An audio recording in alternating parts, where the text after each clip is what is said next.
ఆస్మా అంటే ఏంటి sir? As per జీనా guidelines ప్రకారం ఆస్మాలో పద్ధతులేముంటాయి?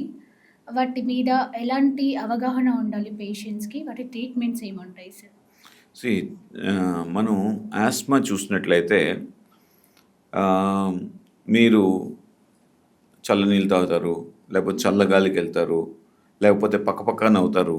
సో, మీకేమైనా ప్రాబ్లమ్ అవుతున్నదా? ఏం కావట్లేదు. కానీ ఆస్తమా పేషెంట్లు ఎప్పుడైతే చల్లగాలికి వెళ్తారో, వాళ్ళు తినకూడనాటివేమైనా తింటారో, లేదు చకచక నవ్వాల్సొచ్చింది ఎక్కడన్నా, అలాంటప్పుడు దగ్గు రావడం.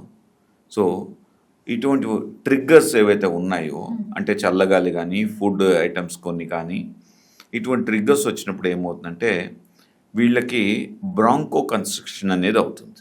బ్రాంకో కన్స్ట్రిక్షన్ అని అంటే, మనకు గాలి పీల్చే గొట్టాలు ఇలా ఉంటాయి అనుకోండి.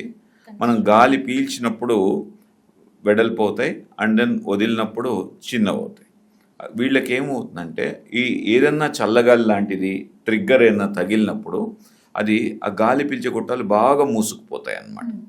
సో దీనిని ఆస్మా అని అంటారు.